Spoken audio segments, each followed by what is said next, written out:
class. Gary Smith then takes the 1600 class in 33rd, ahead of Mark Roberts in 34th in the number 33 car second, and on the podium in the 1600 class, the 79 of Jeff Newman, Aman Upal, Caroline Everett, and they were swapping places with Miguel Ferreira right to the line. Look at the gaps there, very tight indeed in that pack finish coming off the final corner. Problems early on for Anthony Barnes, Thomas Gudesh and Nuno Alfonso coming together to call the safety car, and 4 cars, according to the timing, not taking the start at all. What a great race weekend for them, and they head off to another one of their foreign races next. We wish them all the best as they head to Monza for their next 2 rounds. But that for this weekend, at least we did get some proper Caterham racing at the end there. Congratulations to Alex Herrera and to Jose Carlos Perez, our 2 winners from the weekend, battling it out right to the checkered flag in race 2 of the Super 7 by Toyo Tyres here at Barcelona Circuit de Catalunya. Bye for now.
Hello everybody, welcome to the second race of the weekend here in Barcelona for the Speed Euroseries.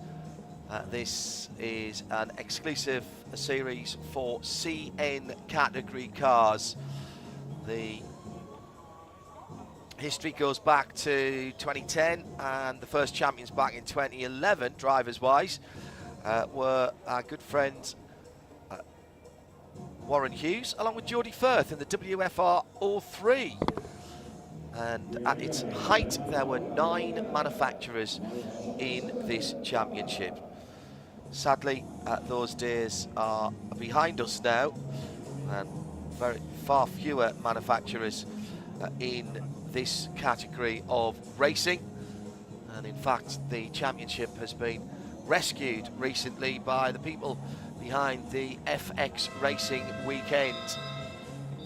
Luca Panizzi, Formula X Italian Series, has brought this championship on board and making sure that there's somewhere for these cars to race. Now, exclusively the provenance in terms of chassis of the Wolf chassis manufacturer, and they have 27 wins, with the next best being Norma with 4. Ivan Bellarosa, who is here this weekend, or at least is on the entry list in the Wolf, and did practice and qualify early on, did take part in the race yesterday. He has 23 wins, the next best being Geordie Firth and Warren Hughes with 3. Julian Schell and Nicky Loitvila won the championship in 2013. Nicky in the WEC at this weekend at Fuji, qualified up in the top 6 in LMP2. So it has been, this championship or its predecessors has been a stepping stone for various drivers down through the years.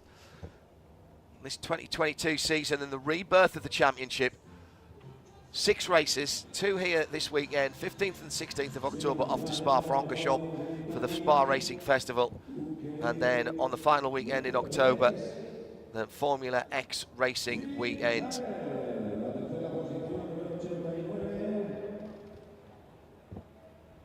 Podium ceremonies for the caterer going on in the background, and it does look very much as though Ivan Bellarosa's car is not on the front row. I believe Augustin Cabanillas, excuse me, in the other unlimited car is still there. He won at Alicante yesterday. Second row should be Matteo Roccadelli and Francesco Garisto in respectively the 91 and 37. Michele Fatoni, Filippo Lazzaroni, 9 and 10 on row 3. Artur Ras in the 20, and Greg Gorski in another one of the unlimited cars, number 24. Greg out of position really for the performance of that car. The unlimited cars are normally powered by either a 400 horsepower Peugeot engine or a hugely powerful V8. Augustin's car's got the V8, I'm pretty certain. I expect to see that 24 go forward. Michael Obrist, Emanuele Romani and Lionel Champel-Ovier make up the 11 listed on the grid this time around. Emanuele Romani, listed as a non-starter yesterday, actually finished 3rd in the CN category.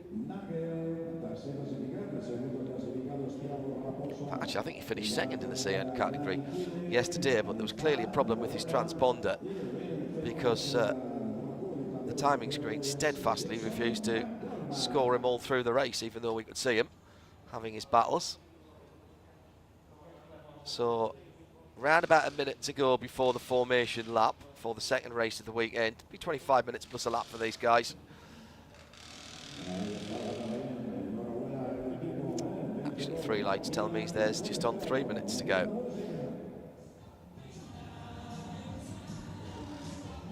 Will be a formation lap before they come to the start.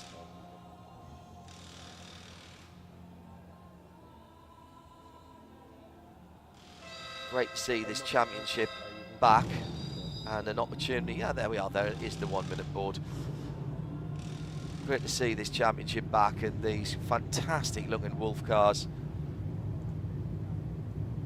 Number of slightly different body shapes here as the crowd begins to gather ahead of the main event of the day, which is coming along at 1 o'clock Central European time.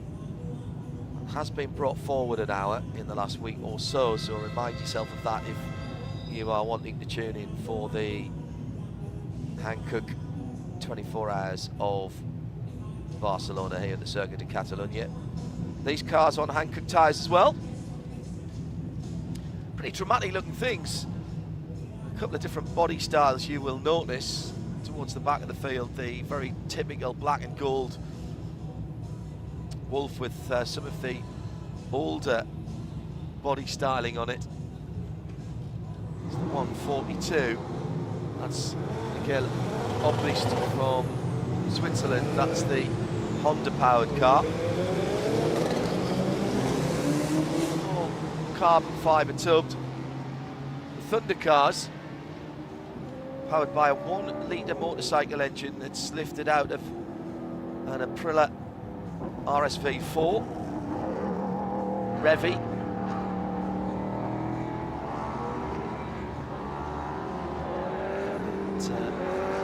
Mounted transversely across the back of these cars. Really interesting piece of engineering.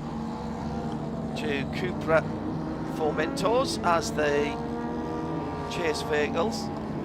As the older bodywork, although updated with the swan neck rear wing, I notice, for Michael Obrist, our Swiss flagged driver with the GB08 Honda powered car. He's the best of the CN class qualifiers. Effectively 3 different classes here: Unlimited, Thunder and CN. Back far enough really, you could sort of think of the CN class as the forerunner of LMP3. One stage in V2V and CN class running was the starting point for anyone who wanted a career in downforce sports cars. And trust me, these cars do create quite a lot of downforce. I have to say it, for someone who's been around racing tracks for a while, and of course I did work for Ray Malik. It did put me sort of in mind of an old Sports 2000 or a Clubman's car, updated. That was at RML in the early 2000s. They produced what was Project 18, the P18, which Michael, now running the company, broke a whole heap of track records with in the UK scene. Small, easy to maintain, relatively reasonable costs. Great way to go racing, and fabulous to see this back. Yes, I know we've only got 11 cars here, but it's a start, and well done to the FX Master Racing Weekend for bringing Speed Euroseries and these type of cars back in Italy. They have a great TV package as well after every race weekend. Brilliant to see them back on the circuit. When the red lights go out, the 25-minute clock will start. Expect to see Augustin Caminillas disappear into the distance. Looks like Lionel Champelovier hasn't come round, showing in the pit.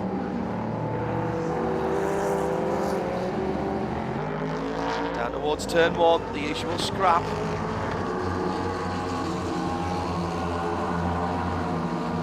Caminillas away and clear. Matteo Roccadelli in second, Francesco Garisto in third as they head up towards turn number 4. I suspect that Ivan Bellarossa, although he's been out practicing and qualifying, isn't racing today to allow the customer cars out there. Just a little touch there. Was there on the back, or on the front of the 37 at the back of the number 9? I think there were, oh yes, more than that. Michele Fattioni getting a tap from Francesco Garisto.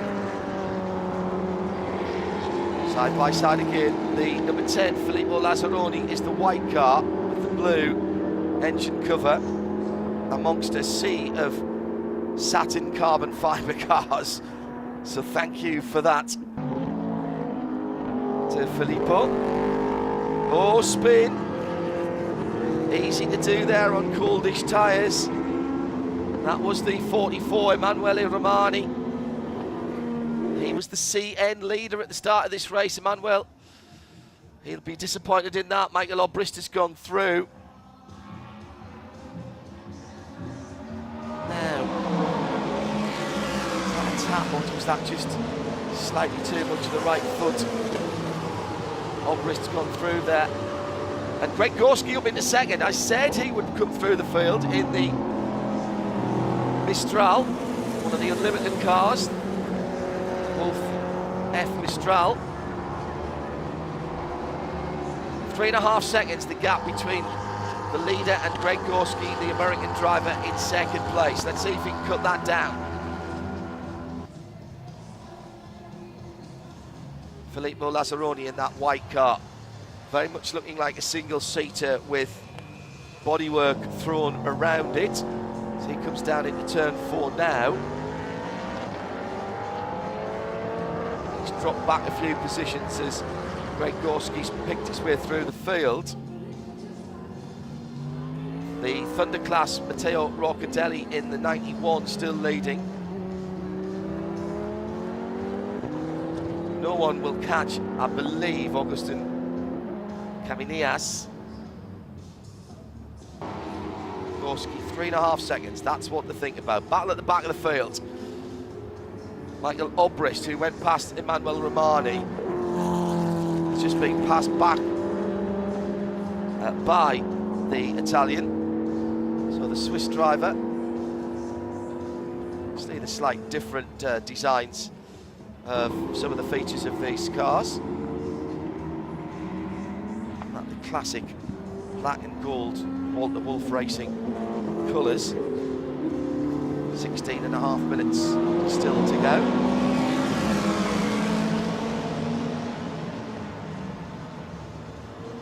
The Honda engine machine, that black and gold car. The front of the field also black and gold. That is the rumbling sound of the number 11 down towards turn 10. 1:46.9 for the fastest lap. A purposeful looking machine with the halo added.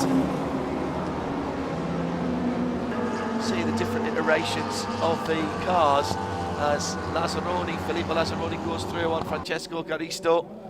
That was the battle for 5th and 6th.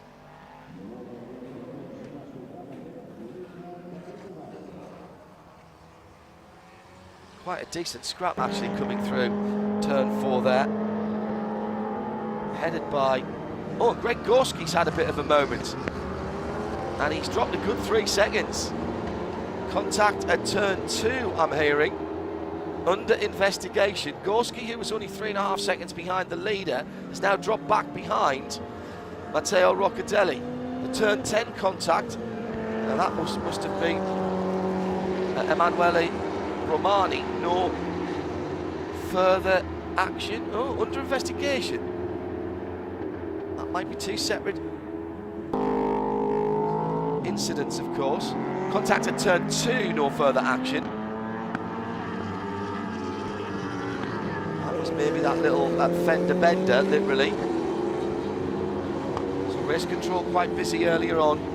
In fact, those incidents both been NFA, no further action. 24, Greg Gorski then regaining that position. So he must have made a mistake to allow Matteo Roccadelli back by him. Leading down towards turn 1. Another fastest lap down to 45.738. Sounds fantastic, doesn't it?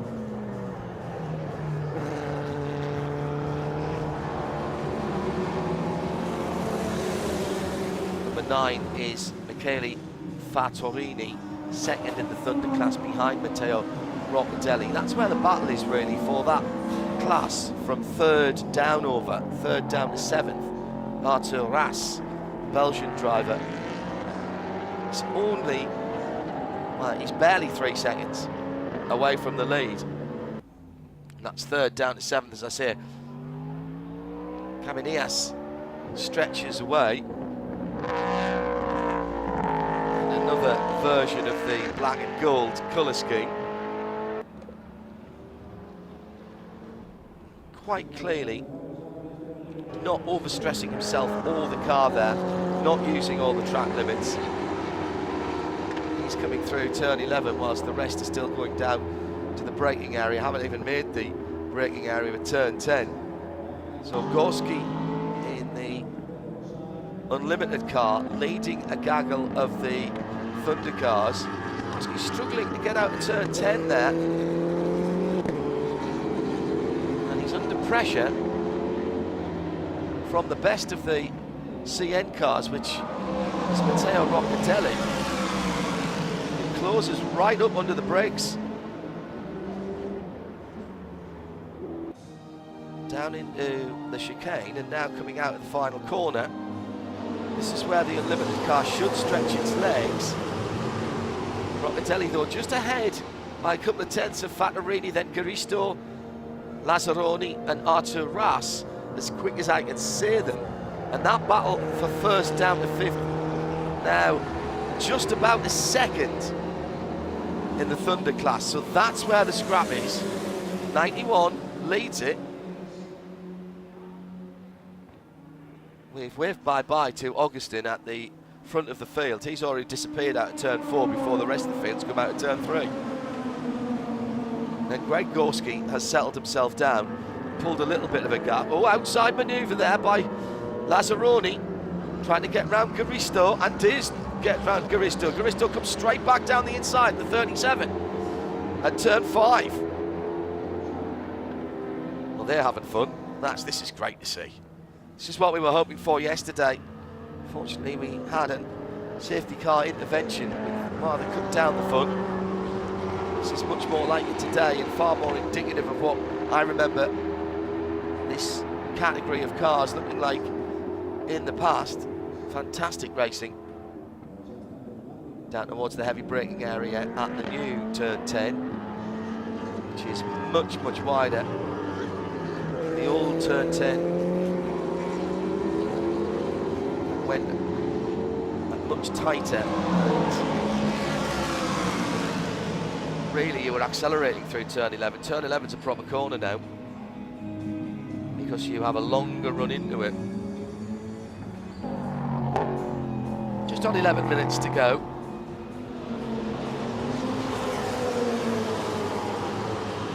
Leader across the line.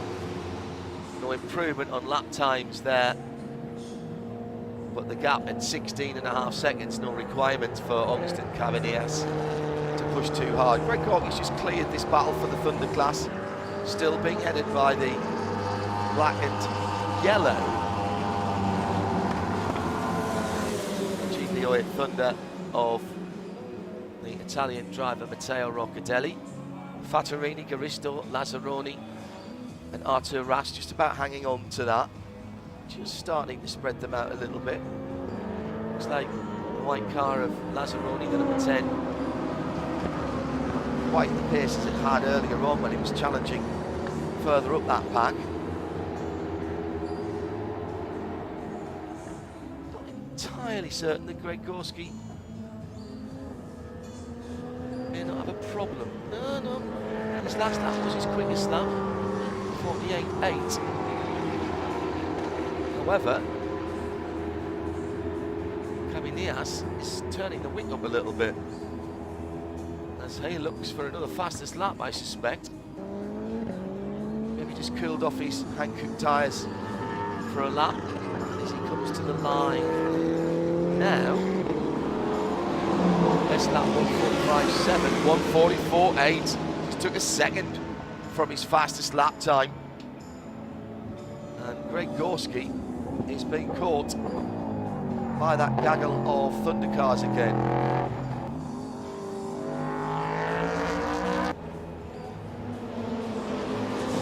Right, that looks exciting. It sounds absolutely superb. Gorski, well, just staying ahead of that 5-car battle for the lead in Thunder. Just for a moment, the black car with the purple flashes on it, which is Michele Fattorini in the number 9. Just for a moment, he was thinking about a pass down the inside. Fastest lap last time around for Emanuele Romani.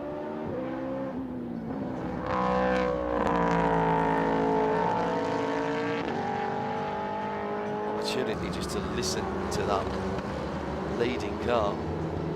I still don't think that Agustin Cabanillas is pushing it. It's nowhere near the edges of the curbs. So this is a controlled run at the front of the field. Greg Gorski, who held up to about 3.5 seconds quite a while and then dropped about that amount in a lap, now 20 seconds behind the leader. Battle for the lead in the Thunder class down the inside, and a lock up on the left front tyre for Michele Fattorini. Has he got through? Yes, he has in turn 10. Immediate fight back by Roccatelli. But that's a change in the Thunder class down at turn 10. That big braking area at the end of the back straight. Also upper positioned. Lazzaroni's got ahead of Francesco Garisto again. And Artur Ras is right in there as well. That's in the battle for 3rd, 4th and 5th. So Roccatelli back ahead for the moment. What's happened to Fattorini? Where's Fattorini gone? Fattorini had the lead. So Roccatelli from Lazzaroni now in 2nd, Garisto in 3rd and Ras in 4th. There he is, struggling on the front straight, and he slaps the steering wheel in disgust. I think that car's dead stick. No power, no fire in the engine. All the wheels are pointing in the right direction. Had just taken the lead down at turn 10. And as they came around to complete the lap, something has gone awry. Very sportingly parked next to one of the cutouts. The orange flashes on the wall there, signifying that. And that's a good thing for him to do. We might get away without a safety car here. That can just be pulled back. I don't think he can drive it back because I don't think it's got any drive. Well, what a shame. Had literally just taken the lead. And then tumbled down the timing and scoring as something coughed and spluttered and stopped. And he's not even made it down to turn 1. We've got the marshals pushing that car away. Waved yellows there to get that car through the gap. No overtaking, of course. Reduced speed. Oh, that was a bit naughty there by Matteo Roccatelli. He did not reduce speed, and he had his wheels on the curb right where the marshals were working.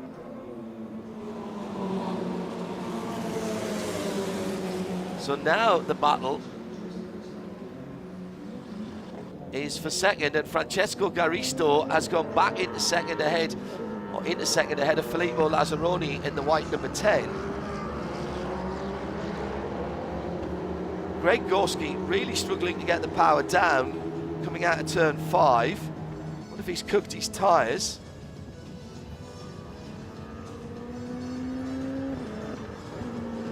Certainly that car seems to be moving around more than those chasing it. Michael Obrist has dropped way back as well, and in fact has just been lapped by the leader. It's the 142, the Honda engined CN car.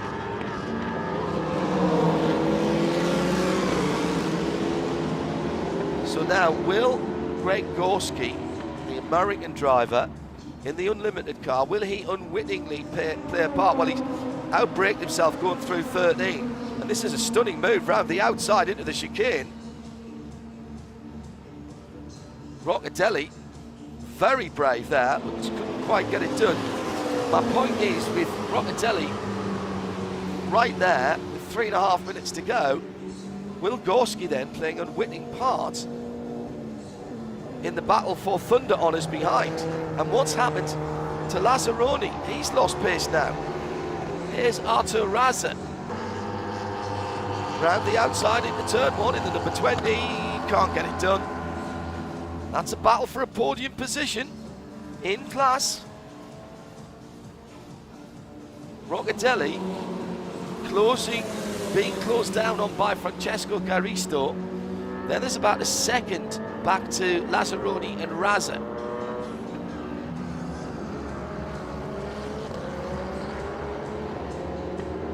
And we are into the closing moments. Don't worry about our leader. Augustin Cabanillas is away by 23.5 seconds.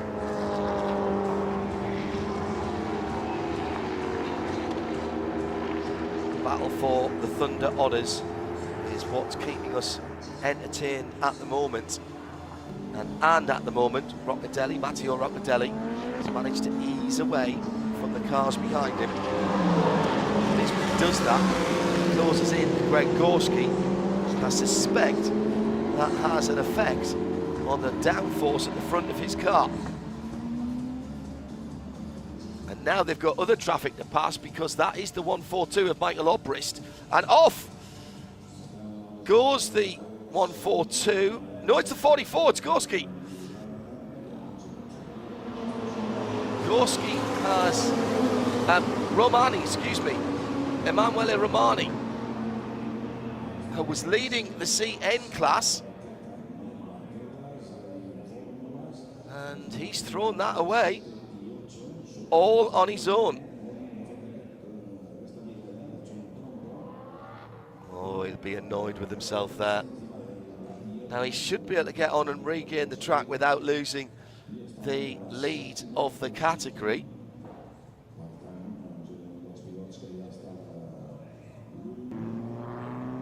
In fact, he is rolling again. He's just getting up towards turn 12, the scene of the accident.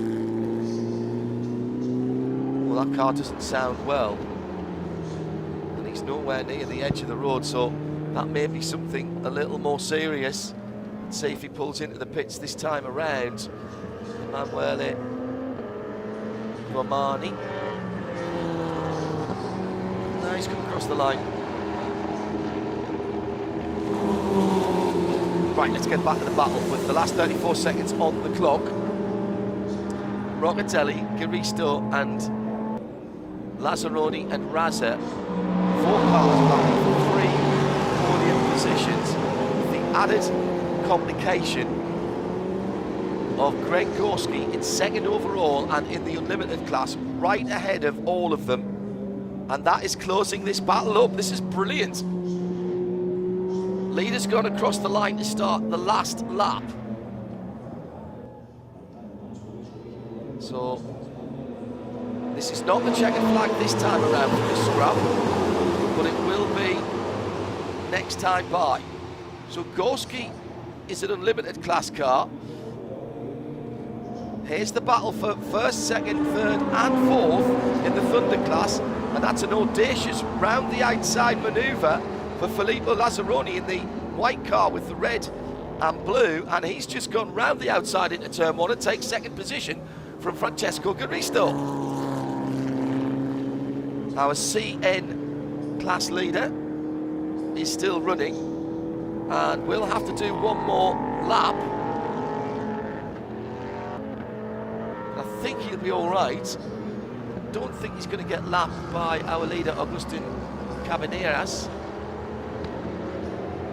So now, can that white number 10 of Lazzaroni, Lazzaroni, do anything about our leader in the CN class? This is the last lap. Half of it to go as they come over the top of the rise at turn 9. One more big braking point. And here it comes. Gorski turns in. He's not in that class flight behind. Across the line to start his last lap goes Emanuele, and here's our winner. He crosses the line and takes a 2 for 2 in this opening weekend of the Speed Euroseries. Spa-Francorchamps for them next at the 15th and 16th of October, and then Monza at the end of October, 29th and 30th. Cabanillas then wins it. Gorky will come through to take second, and Roccatelli had Lazzaroni right with him there on the line. Lazzaroni put his fastest lap in the race in on the last lap and was under half a second behind. But it is the black and yellow number 91 that takes the win for Matteo Roccatelli. Filippo Lazzaroni in the number 10 white car in second, and Francesco Garisto, long time in second position, finishes third, with Artur Raz in fourth, the Belgian driver. Romani winning CN from Michael Obrist. And Michele Fattorini will be absolutely good. It looked like a car failure rather than a mistake from him. He slapped the steering wheel in disgust, just as he had taken the lead in the class. He'll be scored as fifth, but that will be scant consolation. In fact, no, it's no consolation at all. Very simple second win of the weekend for Agustin Cabanillas in the unlimited category. Cruising at the end. Fastest lap of the race for him, 44.8. It's 44 seconds quicker than Greg Gorski, second in class.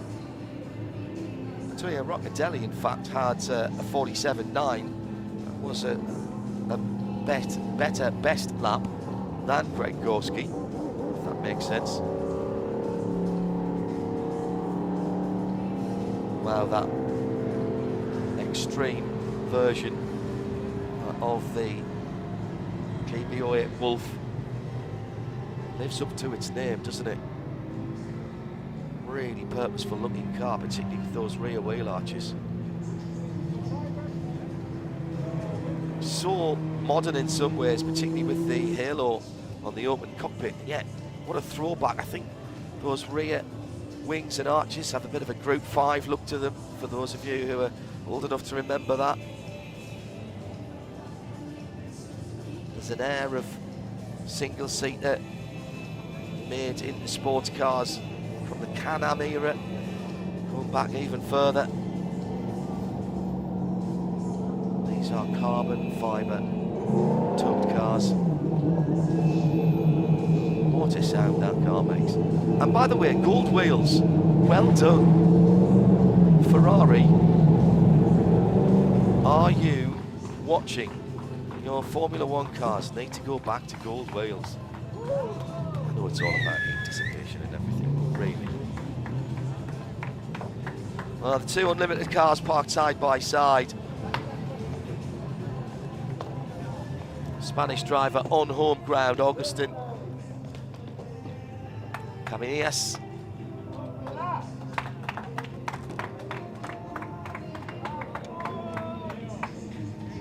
Taking his time, savouring the moment as he fastens his hands device.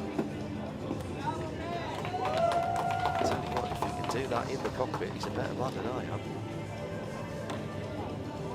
Cockpit sides have been taken off. Yes, he's going to get out of the car.